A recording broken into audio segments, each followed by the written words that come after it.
You likely know Sneako for his controversial red pill takes and top G attitude. I'm sure you've seen him pop up on your TikTok For You page, or maybe sometimes even on your YouTube homepage. Before his ban on YouTube and Twitch, which happened very recently, he was growing faster than ever and was taking over the platform. But he wasn't always like this. Once a member of the MrBeast team, he is a mere shadow of the family-friendly production team he was once a part of. I want to dive deeper into the story of this red pill guru to see if his YouTube ban was justified, or if he is to be blamed for his own ban. Let's take a further look. Being brainwashed, yo. Yo, a lot of you need to wake up.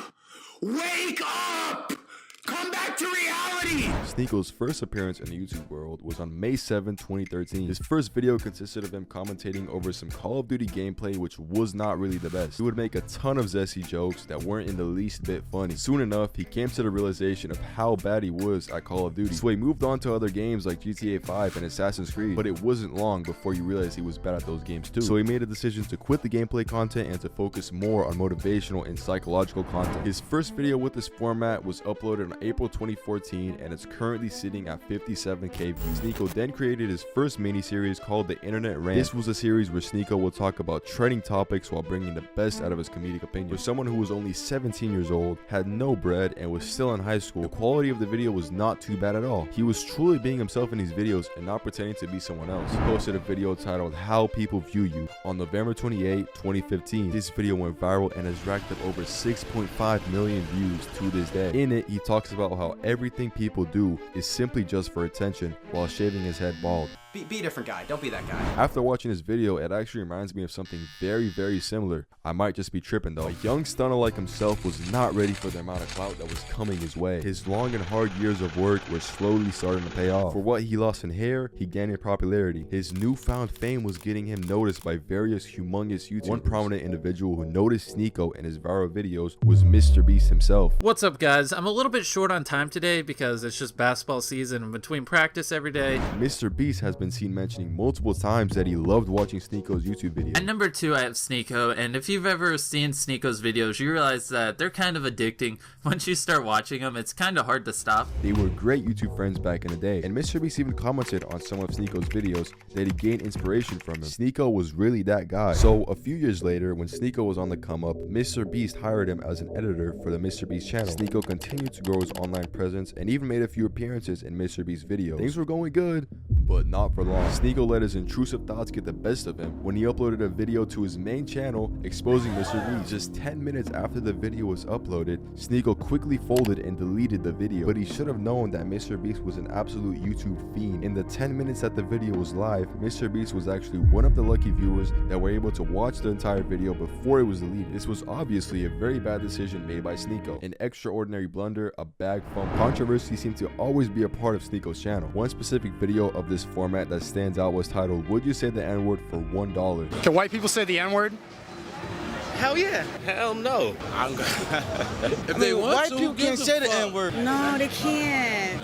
No. Why not? Because they can't. Bye. No. It's one of Sneako's heaviest hitting videos to this day. After the success of this video, Sneako created a new segment called the 1 Minute Podcast. He would basically set up a table with a sign and a camera. People who were willing to be interviewed by him got asked very pressing questions. This series would be another big hit for Sneako. Most of the time, the people being interviewed would have some hot takes on these questions, which would lead to more controversy. More controversy for Sneako means more views, and more views means more bread for the boy to stack. He continued hustling day after day, and he even ended up creating a second channel. His second channel would have similar content to his main channel, and its success followed a similar path. Any behind the scenes or throwaway clips from the main channel will be posted on his second channel. Now, if we fast forward to around mid-2022, a new force emerged on the internet and spread like wildfire. The Andrew Tate regime was here. During this period, when the Tate empire was at an all-time high, Sneako saw the shift in culture and where the zeitgeist was headed. He wanted a piece of the pie. Given that Sneako was already making a similar edgy type of content for a good minute, he decided to ramp up his upload frequency. He started pumping out content to capitalize on this opportunity of new viewers interested in self-improvement content. Mans was really on some taking Gary Vee advice to heart type vibes. If you compare the two styles, it would be tough to argue that Andrew Tate did not influence a lot of this content that Sneako was pushing. A few weeks after Sneako began gaining some traction, he decided to venture into a new business model. He created his own $50 a month course, which consisted of him teaching members how to make money through social media. It was basically a Discord group which you would get access to after the $50 payment. This does seem a little bit familiar.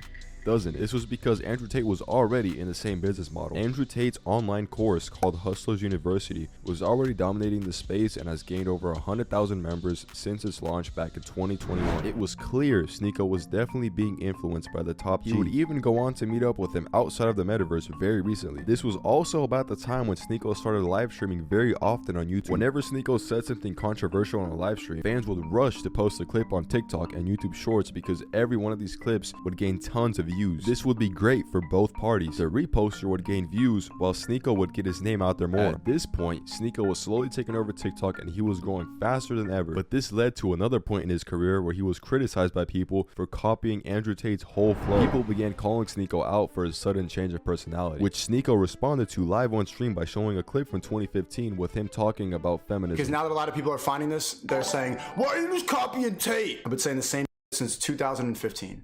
I've been on YouTube for a long time. There's a lot of people who are just finding out about my. I've been on the same since 2000. I started my channel in 2013. If you don't believe me, if you think that I'm just riding a wave right now, let me show you this. A lot of you haven't seen this video.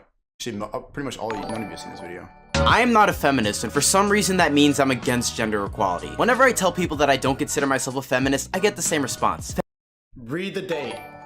This response from Sneako removed most of the haters that were taking over all of his comment sections. With all this newfound success, Sneako was hungry for more. He thought and reflected on what got him to where he was and about new ways to gain more traction. He found that almost every channel that's popping at the moment has been in at least one controversy in the past year. Sneako realized this and wanted to continue tapping into this new method of gaining more viewers. He went to work and found his first target. Sneako reacted to a Hamza video during one of his live streams where he proceeded to make fun of Hamza for stretching. Hamza's a cool guy. I don't want to watch this. Why do you want to watch him stretch? Do you not have friends? Hamza responded with his own video and they continued to go back and forth. Eventually, they both grew a pair and settled the beef like real men, like real warriors, by going live on stream with a sophisticated debate. This wasn't Sneako's only experience with internet drama. One of the biggest creators on the platform, KSI, made a tweet about Andrew Tate when he got banned from all social medias. This made Sneako feel some type of way, so he decided to talk about it live on stream. He basically called out KSI for his wrongdoing. KSI responded with another tweet and they continued going back and forth until eventually Sneako was banned from Twitter, and that was the end of that. And this entire story brings us to today, where Sneako was just banned on YouTube and Twitch. He's been on the YouTube platform for over 10 years. He essentially grew up and was raised by this platform. Sneako's name lives on as his fans continue to support him. Now, was his ban justified? I personally think some of the stuff he said was extremely questionable, but I don't think it justifies a ban. The worst part is that his main channel had 0 guideline strikes, which basically means it didn't give him any sort of warning before completely removing him from the platform. I respect his hustle and persistence over the years, but at the end of the day, it would be hard to argue that the views that he was getting did not push him into a certain direction. It's a simple action and reward system. If a mouse presses a button and receives cheese after doing so, the mouse will spam the button. If Sneako makes a controversial video that gets him more money and views, he will naturally continue in that direction. So it wouldn't make sense for Sneako to post content that was more calm. I respect Sneako for attempting to raise a stronger, more masculine generation of men and commend him for his efforts, but realistically, he should have played this a lot safer, since this same scenario already happened with Andrew Tate. Do you guys find Sneako's teachings amusing?